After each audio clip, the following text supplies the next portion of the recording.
చెప్పండి. మేడం నమస్తే అండి. నమస్తే అమ్మా. పి గన్నవరం నియోజకవర్గంలో జగన్మోహన్ రెడ్డి గారు అడుగు పెట్టేసరికి మొత్తం కోనసీమ అంతా దద్దరిల్లిపోయిందని చెప్పేసి చెప్తున్నారు వైసీపీ వాళ్ళు. ఎంతవరకు వాస్తవం అండి? అది అబద్ధమమ్మా. ఎందుకంటే జగన్మోహన్ రెడ్డి గారు మీటింగు పెట్టిన సందర్భంగా అక్కడికి వెళ్ళి చూస్తే అసలు కనీసం జనాలు ఎవరు కూడా లేరు. ఇంత మండుటెండలో ఆయన మీటింగు పెట్టి జనాలను ఇబ్బంది పెట్టడానికి, పైగా వాళ్ళందరికీ కూడా డబ్బులిచ్చి అన్నీ డబ్బులిచ్చి తీసుకొచ్చి అక్కడ మీటింగ్లో కూర్చోబెట్టారు. ఆ జనాలను ప్రతి ఒక్కళ్ళు కూడా చెప్పడమే, మేము డబ్బులిస్తే వచ్చామని చెప్పి.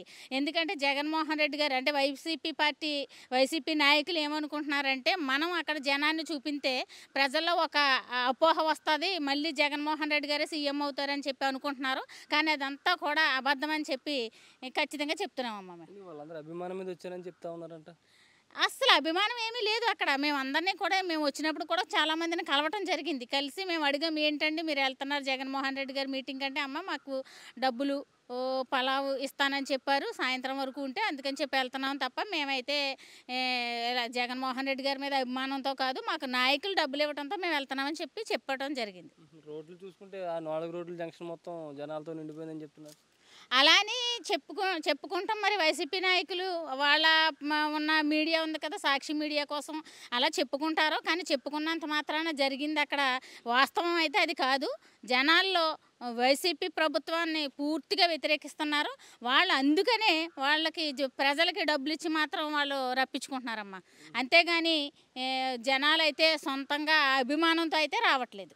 అంటే ఈ పి గన్నవరం నియోజకవర్గంలో ఈ మీటింగ్ తోటి మొత్తం ఈ 7 నియోజకవర్గాలు ఏదైతే కోనసీమలో 7 నియోజకవర్గాలు ఉన్నాయో ఆ 7 నియోజకవర్గాలు కూడా వైసీపీకి అవకాశాలు ఉన్నాయి, ఒక మీటింగ్తో తేలిపోయిందని చెప్పి చెప్తాను. లేదమ్మా, అదంతా అబద్ధం. ఎందుకంటే 7 నియోజకవర్గాల్లో కూడా కూటమి అభ్యర్థులు విజయం సాధిస్తారు. అలాగే ఎందుకంటే 2024లో మన చంద్రబాబు నాయుడు గారు కూడా ముఖ్యమంత్రి అవుతారు. వైసీపీ ప్రభుత్వాన్ని ప్రజలు చాలా వ్యతిరేకంగా ఉన్నారు. ఎందుకంటే ఎన్నో పథకాలని దళితులకు మేనమామని చెప్పుకునే జగన్మోహన్ రెడ్డి ఎన్నో పథకాలను కూడా దళితులకి పథకాలన్నీ తీసేశాడు. అలాగే అంబేద్కర్ గారు పేరున్న విదేశీ విద్యా పథకాన్ని ఆ పేరు కూడా తీసేసి ఆయన విదేశీ విద్యా పథకం అని చెప్పి ఆయన పేరు పెట్టుకోవడం జరిగింది. కాబట్టి ప్రతి ఒక్కళ్ళు కూడా గమనిస్తున్నారు. జగన్మోహన్ రెడ్డిని ఇంటికి సాగనంపడం కోసమే ప్రజల యొక్క అభిప్రాయం. ఖచ్చితంగా కూడా 2024లో మన కూటమిలో చంద్రబాబు నాయుడు గారు ముఖ్యమంత్రిగా అవుతారని చెప్పి తెలియపరుస్తున్నాం.